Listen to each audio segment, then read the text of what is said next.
begin? Recording in progress. So, welcome everybody to the weekly Torah study. This week is Parshat Vayakhel. We actually have a unique opportunity this year, being that it is a leap year, to give an entire week to focus just on Vayakhel. Usually this is a double portion, Vayakhel and Pekudei, the two Torah portions together. But this year we have an added month, which means 4 extra opportunities to read from the Torah, and so many of the double portions that are truncated to allow for a shorter year get expanded, and in this case Vayakhel gets its own week, and Pekudei next week gets its own week. Let's deal a little bit with the lighting. All right, so this week's Parshat Vayakhel, is a really surprising Parsha. Something that pretty much every commentary and every rabbi will probably talk about in discussing this week's Torah portion, is that it is entirely redundant. Right? The Department of Redundancy department. The fact that the Torah, and it is particularly shocking when you consider the fact that the Torah never wastes a single letter, as should be expected from the perfect author. Right? God, everything that God does is perfection, is the perfect fruition of His plan.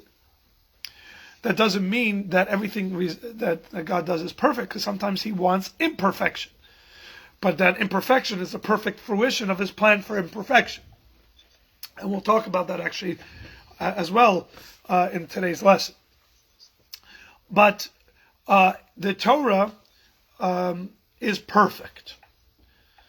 And the understanding in that is that every last word, every last letter, in fact, every last crown, calligraphical crown on top of the letters. We know that certain letters have calligraphic crowns, like the Shin or the Lamed or the Kof. Some have a three branch crown. Some have a single branch crown.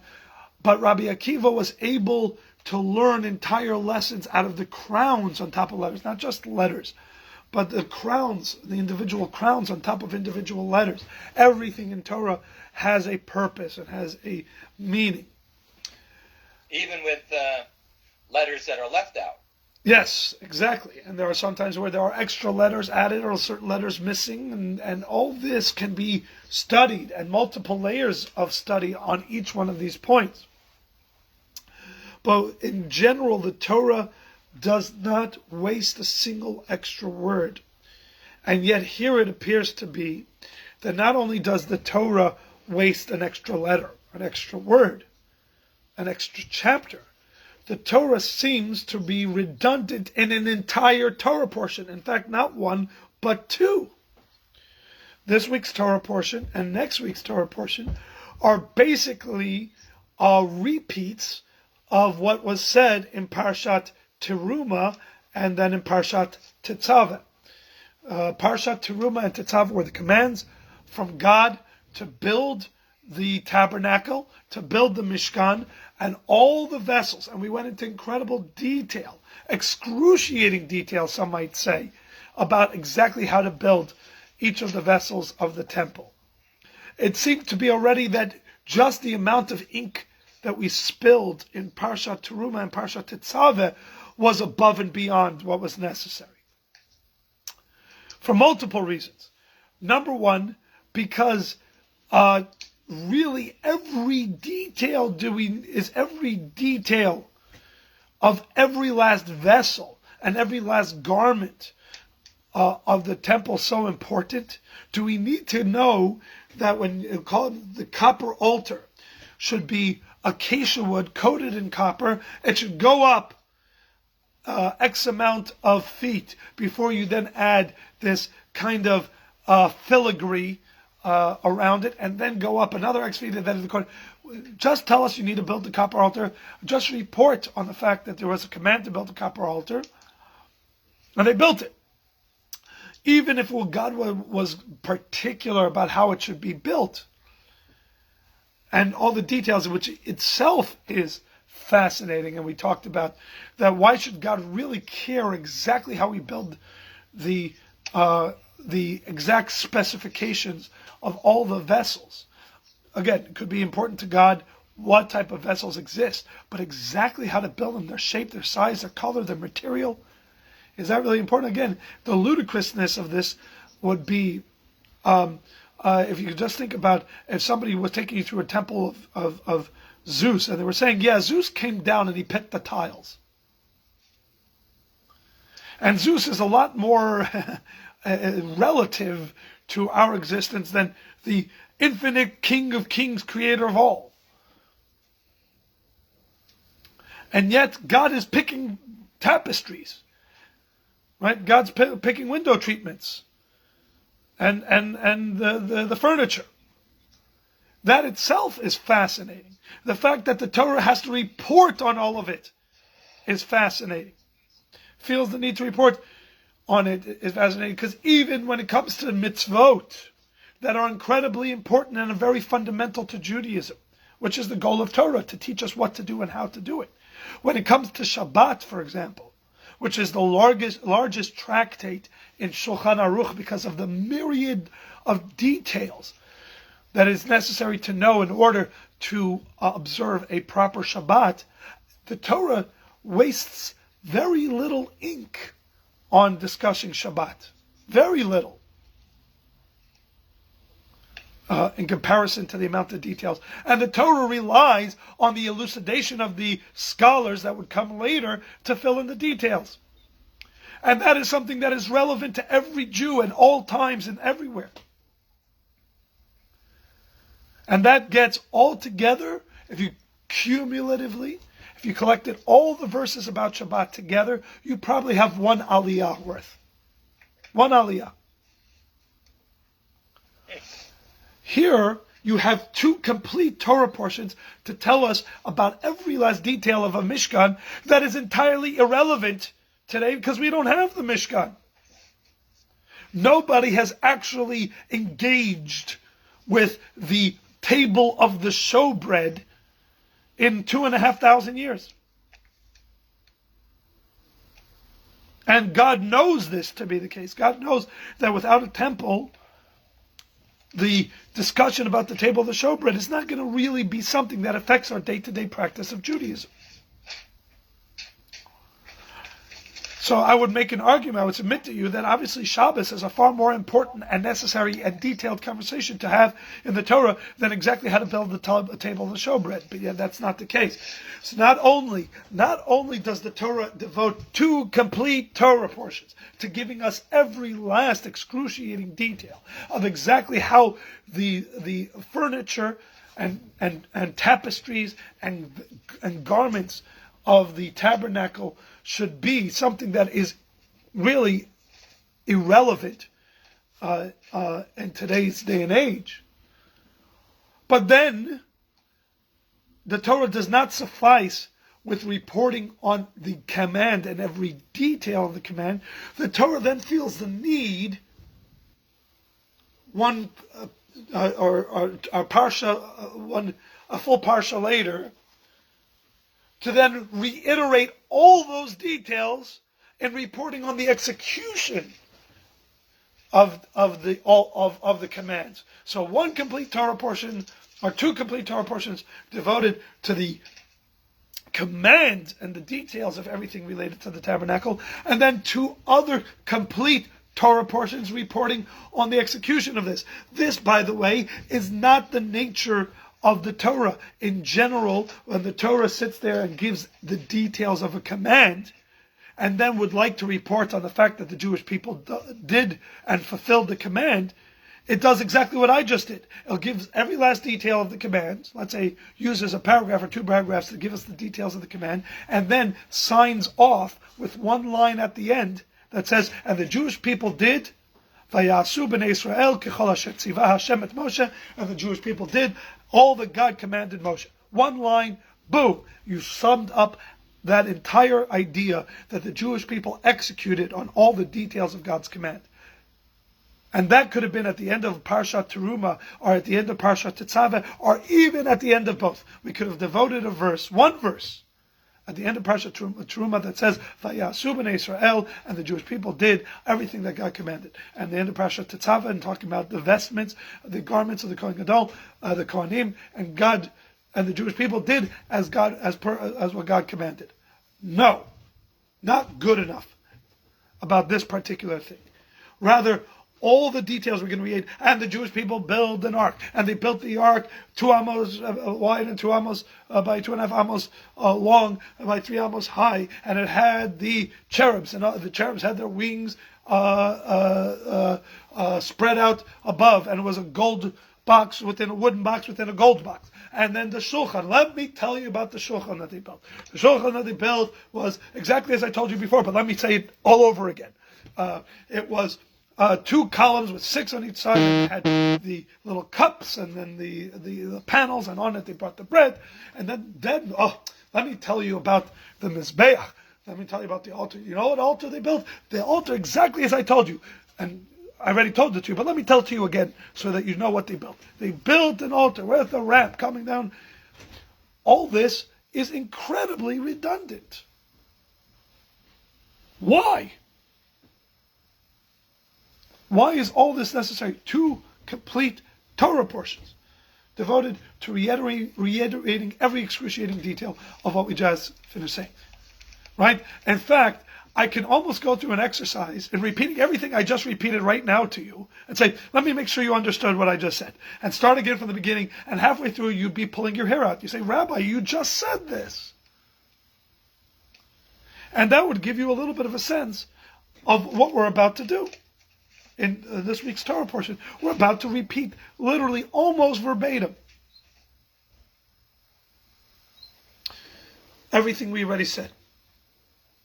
So, of course, none of the commentaries can skip this point, and a lot is devoted to this. And we'll just share briefly some of the answers, and then we're going to analyze something. Actually, there is some difference. It is not entirely verbatim from 2 weeks ago to this week, because in reporting as to what the Jewish people did, there are some details in how they responded that are really worth noting, and the Torah notes them, and we're going to make the highlight of our talk. But some of the answer and some of the answers that the commentaries give is, one of them is important to note, which is that God acknowledges that human beings are fallible. While God can set out to do something, and God can be counted on to do exactly what he sets out to do, humankind, even when we set out with the best intention, oftentimes don't. Look, if you would have asked anybody leading up to this moment that we're dealing with in Ukraine, would we, the Americans, we will never allow Putin to invade Ukraine, right? If I asked you a year ago, would America ever allow Putin to invade? Never. That's never going to happen. No. Human beings are fallible, right? We can have the best intentions, and for whatever reasons, legitimate or illegitimate, sometimes it doesn't happen. God is aware of this, and therefore, to God, it is particularly meaningful and something that he wants to report on when the Jewish people come through and actually execute exactly as per his instructions. In other words, what's happening here to a certain degree is that God is kvelling. He's kvelling. Right? And we've all kvelled in our day, especially when it comes to our kids. And when you kvel, it doesn't make a difference whether the listener really is interested in all the details. I am interested in telling you all the details, because I'm in the middle of kvelling. So God says, let me tell you about what my people did. I gave them this and this command, and you know what they did?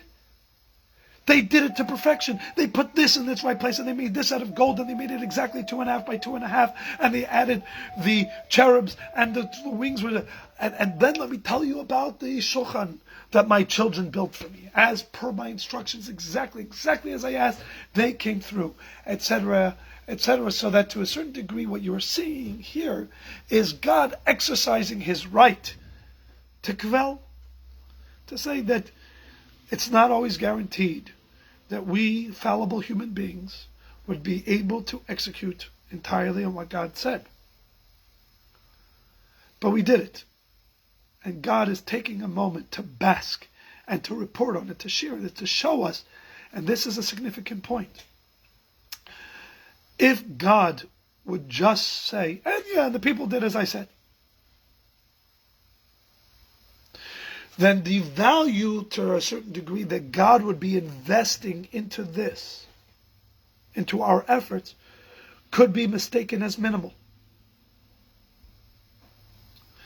Right? A child sits there and makes a beautiful painting, or what they assume is beautiful. Now, between me and you, we obviously know, because we've talked about this in the past, that most likely by any objective standard, it's a horrible painting. You know, the crayons, wrong colors are not getting the hues correct. They're coloring out of the lines. The anatomy is entirely off, etc., etc. But they're doing their best, and they put in a lot of effort. And then they come and they present it to you. Now you can react in multiple different kinds of ways. One is that you turn to your child and say, oh, thank you, and grab it and just barely acknowledging whatsoever. And we would say, that's really not fair. Right? The child put an effort, acknowledge it. Right? So then there's the second way. The second way is to say, oh, wow, this is so beautiful. Thank you so much. And everybody say that's a beautiful response. Well done. But there's an even better response. Where it is where you come down and you turn to the child and say, show me all the detail. Or you sit there and say, wow, I love what you did with that blue. How you drew with the line. And then I see you switch to the pink. Right? And what you're doing is you're showing the child that each detail that they invested in is a detail that is important to you. You catalog the details of their efforts. You take the moment to acknowledge that every detail of their effort is valuable in your eyes. And so the commentaries say this is what God is doing here. God is showing that everything is precious to Him. Each detail is precious. Precious enough that when they are executing on it, not just when they heard the command, that the details are important enough to catalog each detail in the command. No, but when the Jewish people are executing on it, it's important enough to God to report on all the details of the execution as well. It's not anymore about the particular vessel. That was in the command to build it. This is all about the people's execution on building that vessel. The only thing that's being added now is not any more information about the vessel itself, but an information being added as to the people's commitment to bring that vessel into fruition. And God says every detail about that is important. It's important to acknowledge because it's important to me. So this is what the commentaries say. But now I want to take it a step further.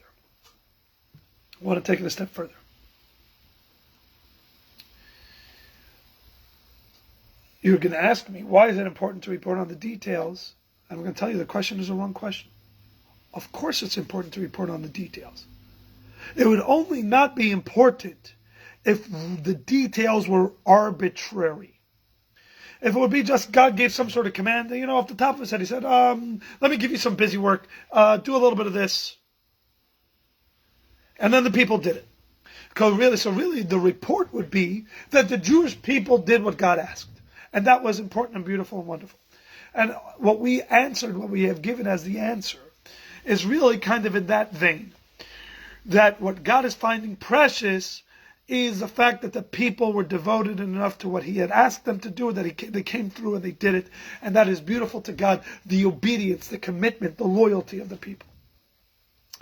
But that's in fact not what it's about. It's more than that. This needed to be done. This was necessary. These elements, what the ark brought to the world, what the table of the showbread, what the menorah brought to the world needed it. These were necessary. These are and were necessary. So reporting on them is obvious. Just as it makes sense that God reports on the creation of the world, because that's necessary information. It's part of the whole continuum of the world. All those things were necessary. We need to hear about the trees, and we need to hear about the fish, because all these are necessary parts of the ecosystem. The menorah had to be in the world. The table of the showbread had to be in the world. The Ark of the Covenant had to be in the world. So the reporting on their building of them is intuitive, is correct, it's logical. What's illogical, what's counterintuitive, is if they were entirely necessary in the world, then why, in fact, did God rely on human beings to do it? If the world needed these things so necessarily, so essentially,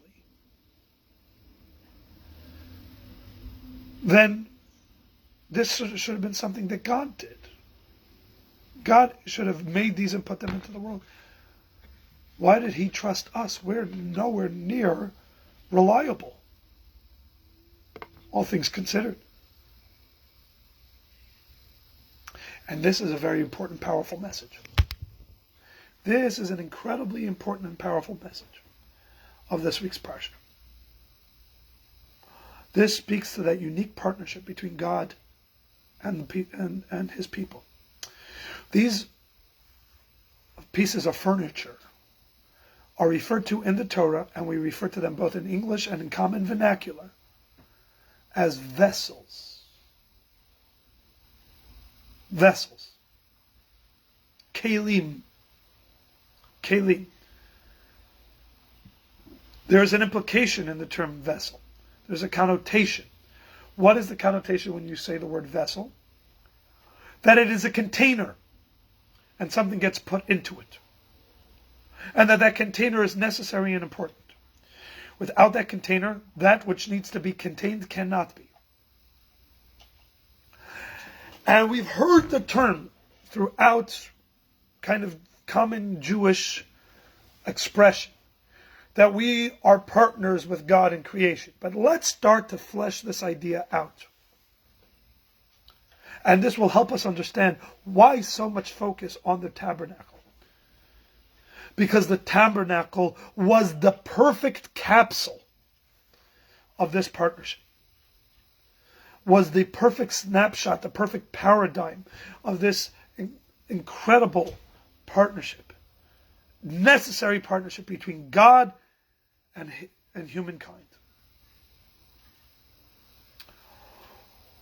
In a partnership is not usually where each side does 50%. You have 100,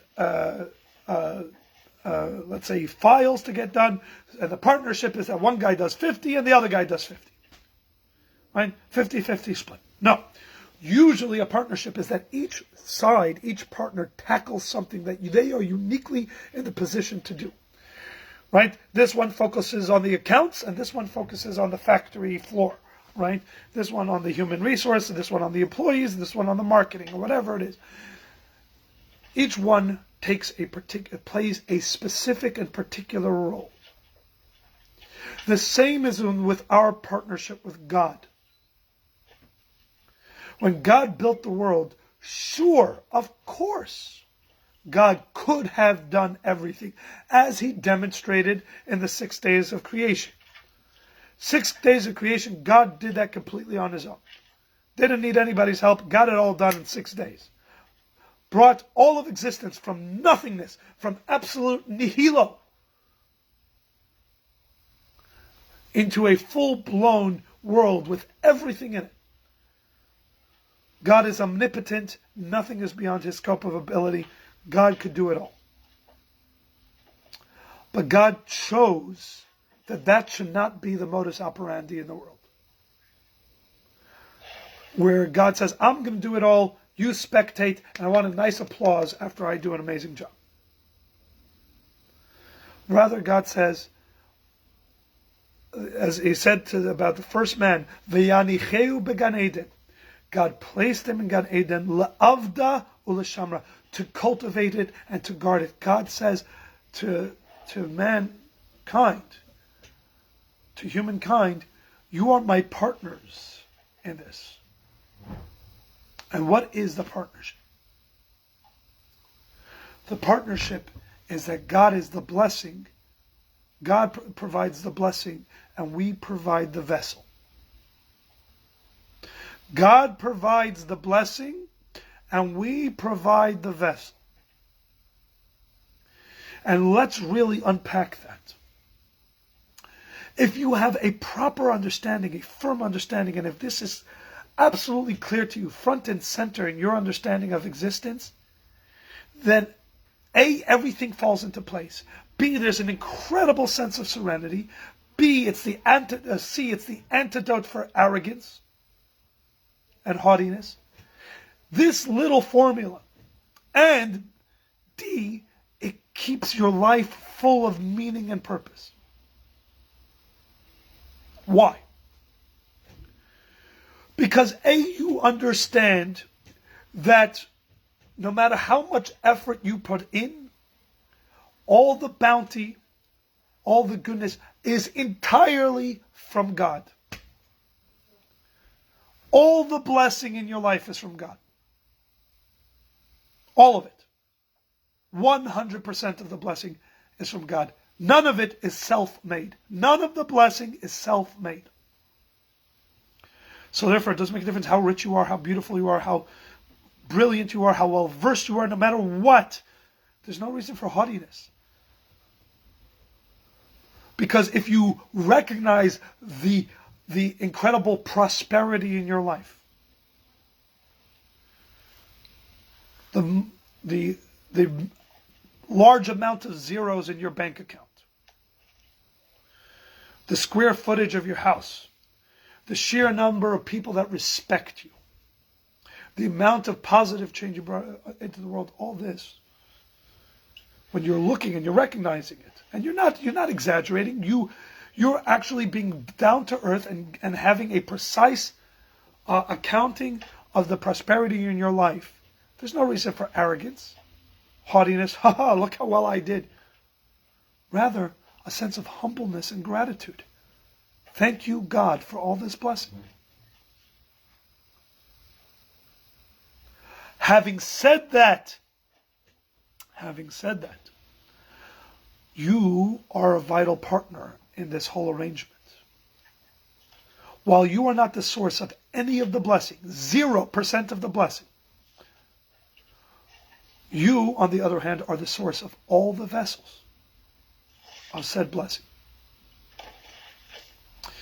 And to appreciate the value of the vessel, I'll share with you a story, an anecdote that my uncle, my wife's uncle, Rabbi Greenberg, who is one of Chabad's all-stars. He is a brilliant, in fact, if any of you have benefited from a JLI course, he is the father of the JLI course concept. Because, every Chabad rabbi gives shiurim, gives classes. But Rabbi Greenberg was the one who would take the time to create a comprehensive course and a lesson structure, which is, I don't have to tell you, not very Chabad-like. We're not known to be the particularly organized, and usually we're we do really good in the last minute, the spur of the moment. Nobody does better in the last minute than Chabad.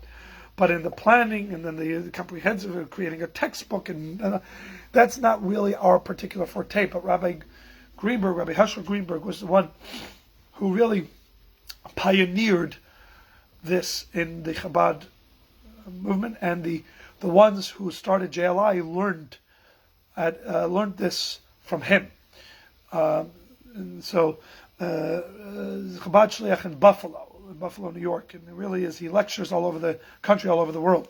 So he was once giving a lecture in Los Angeles, and while he was there, he was asked by the Chabad Shliach in Las Vegas.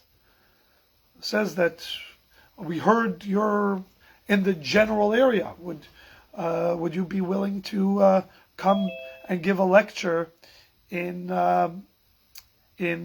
Las Vegas? So Rabbi Greenberg, as I said, is a genius in pretty much all things. But it happens to be that in geography he could have brushed up. Look, you can't blame him. People on the East Coast believe that the whole world is on the East Coast, right? So he looks at the map. Los Angeles, Las Vegas, not that far, sure. So he agrees to it, to doing it. Then he sets out in his car because it's close, so he doesn't have to fly. And it turns out to be a little bit more of an involved trip than he had originally planned. And through terrain that he's never seen in his life. This is somebody who spent his whole life on the East Coast, and now he's driving through hundreds of miles of desert. Either way, he's making his way across the Nevada desert, and he's getting, the car needs fuel, and he needs fuel. It's hot.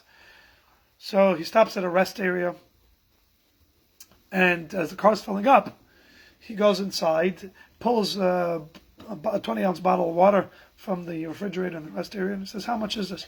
Guy tells him $1.50. Now this offended his Jewish sensibilities. Why?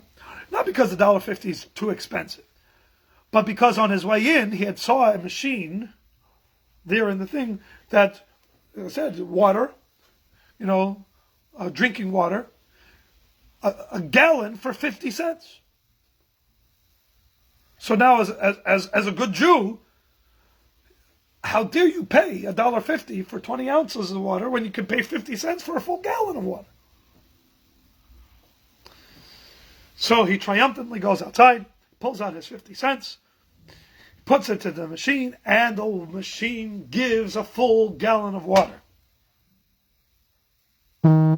Except that he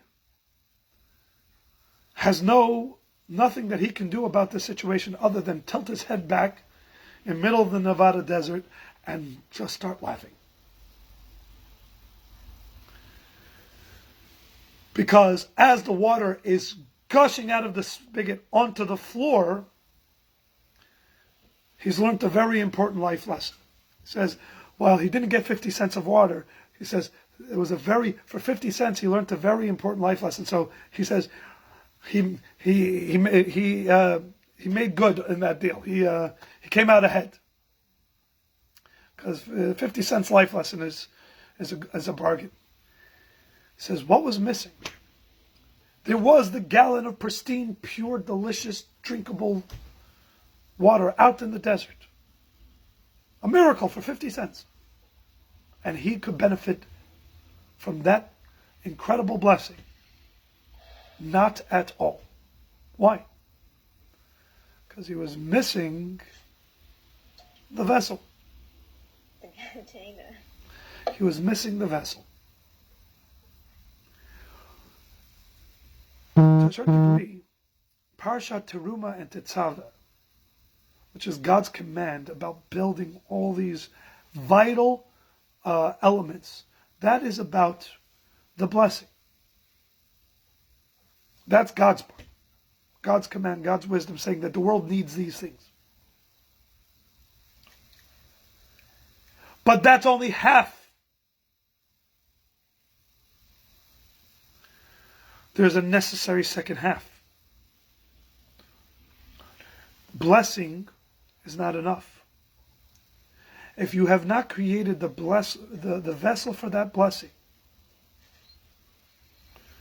then that blessing is worthless.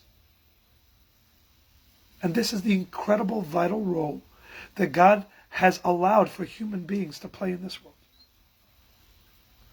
What we do is absolutely necessary. We actually build those vessels. We build those vessels.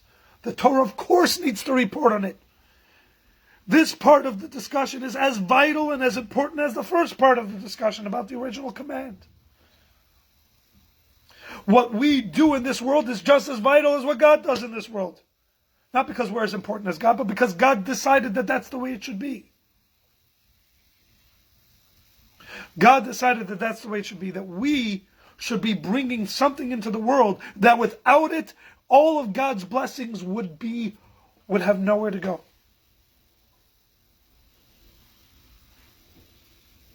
We create the vessel for the blessing. That is what the Mishkan is.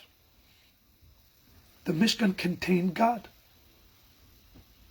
As Shlomo HaMelech said, and the wisest man who ever lived, the actual builder, the one who actually built the thing, was shocked about this thing's ability. As Shlomo HaMelech said after he built the Mishkan, he said, Hashamayim u'shmei hashamayim lo yichal kelucha. The heavens and the heavens of heavens cannot contain you. Av ki habayit hazeh, and somehow this house does. It is, in a very real way, mind-boggling. And yet it's the truth. God's infinite blessing is contained in our fallible and finite and oftentimes flawed work of man. O ma'aseh yadenu, as we say in chapter 91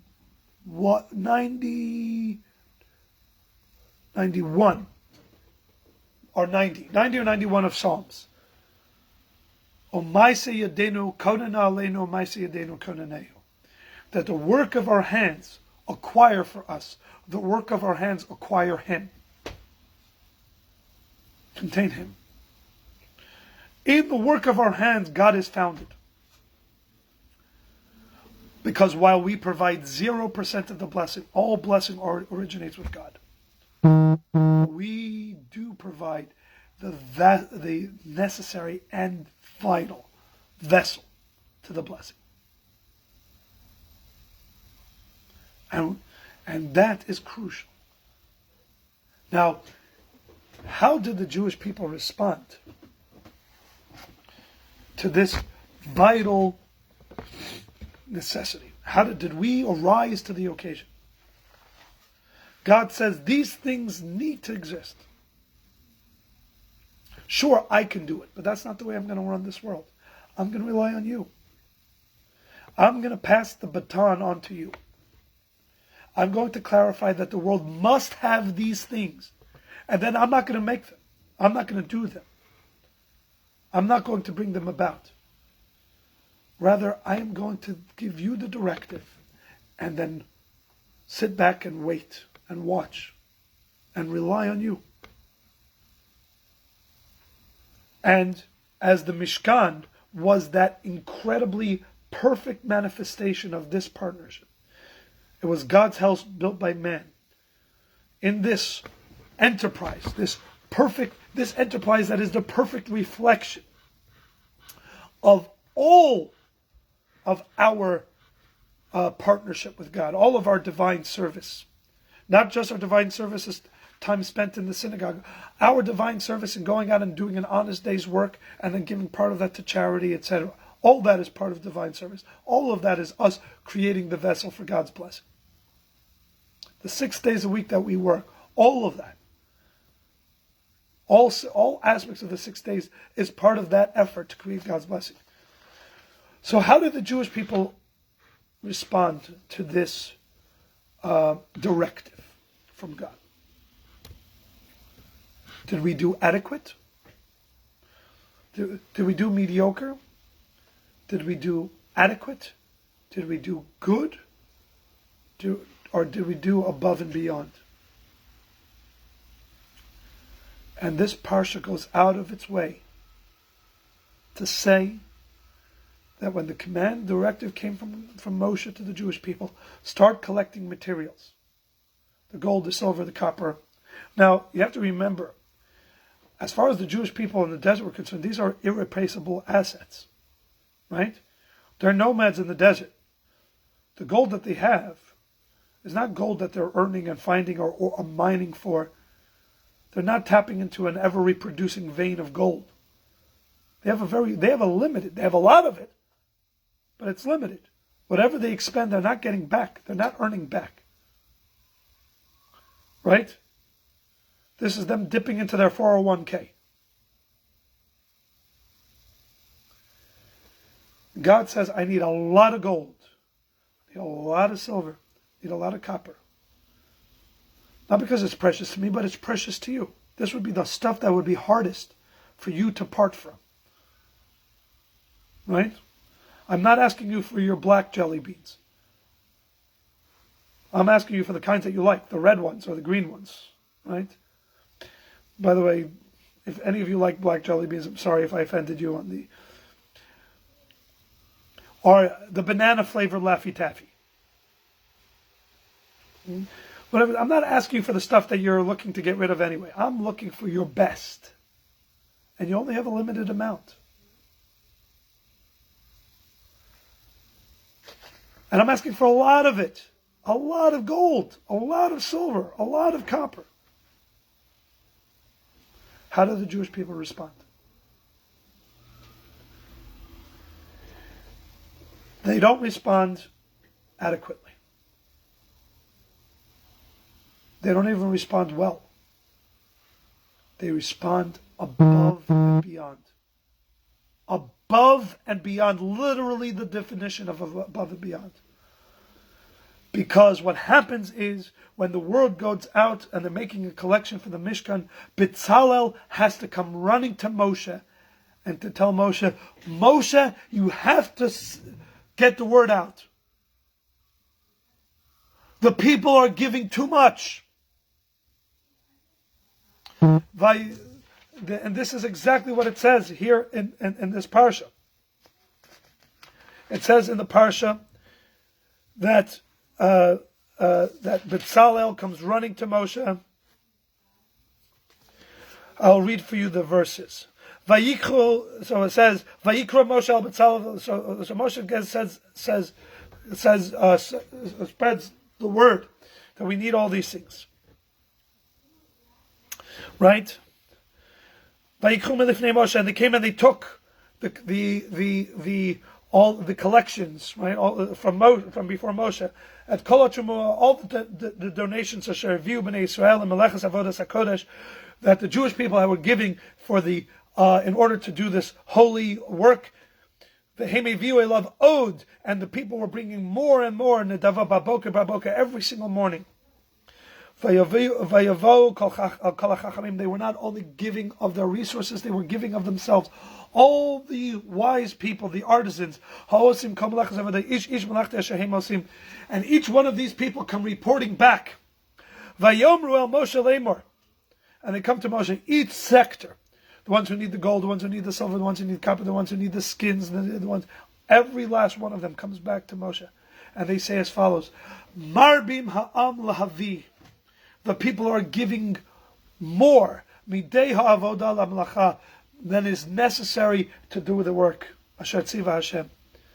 Vayitzav Moshe, and so Moshe gets up and he makes an announcement at the bima, an announcement that really has never been made since from any bima. And Moshe says to the people, Vayiru kol machna, and spreads the word across the entire camp. And Moshe basically tells the people, it says to my congregation, please stop writing checks. Please stop donating. We have too much. Please stop giving. As I said, not something that you've ever heard any rabbi ever say ever since. But Moshe turns around. The people responded to this moment, not saying, who are we, what can we do, we don't know, okay, fine, I'll give a little bit of this, is that enough? God, did I fulfill a checklist? Rather, the people gave with an exuberance, with a joy, and with an alacrity, and with a zealousness. God says, I need partners in this enterprise. And the people are going to say, all right. We jumped to it. We perceived the preciousness and the value and the joy and being able to give of ourselves to create the vessel for God's blessing. That's what this parsha is. It's entirely different than the parsha of Truma and Tetzaveh. Truma and Tetzaveh was speaking about the vital need for these elements, for a menorah to exist in this world, for an Ark of the Covenant to exist in this world, for a table of the showbread. That was the theme of Parshat Truma and Tetzaveh.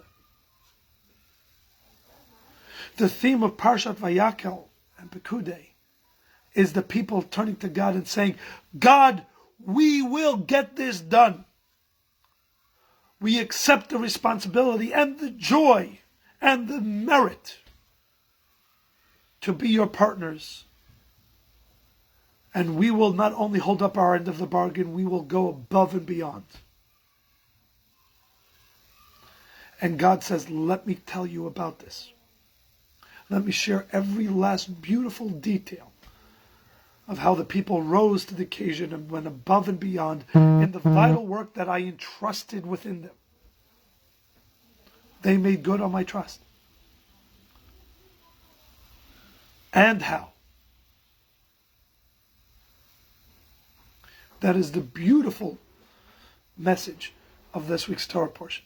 It continues into Parshat Pekudei, and on that point we finish Chazak, Chazak, V'nit Chazek, and we complete the book of Exodus, because that, to a certain degree, is the greatest type of liberation, when we accept upon ourselves the yoke of God's mission for us. That's our greatest and most liberating moment. That is when we rise to the level of being a partner with God. Is there anything more fulfilling? Is there anything more meaningful?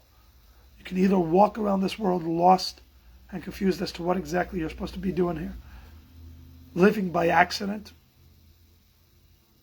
or pursuing goals and purposes that are temporary at best, unfulfilling, or you can be liberated. You can rise to the level of being God's partner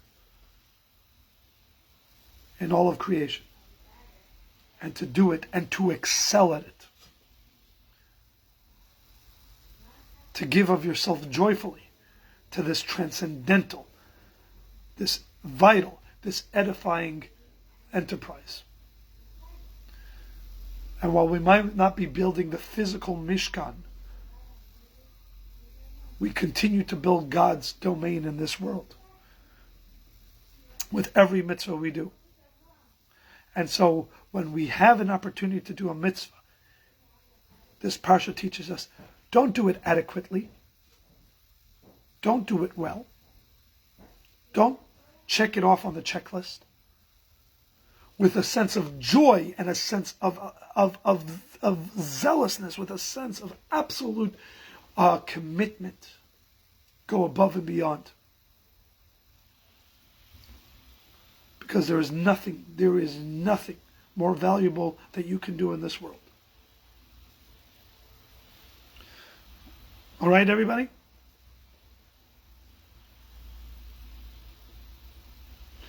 So, wishing everybody a Shabbat Shalom.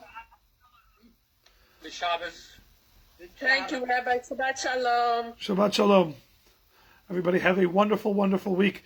Praying again for speedy recovery for Zlata Malka Bas Shoshana, and for our brethren, brothers and sisters, both Jewish and not, in Ukraine. May they experience peace, and may those that are perpetrating evil, may the desire to do evil leave them, and may the world return to the peaceful state that it can. May it achieve the sense of serenity that is possible, just sometimes hard to find. Amen. All right, Shabbat Shalom. Shalom.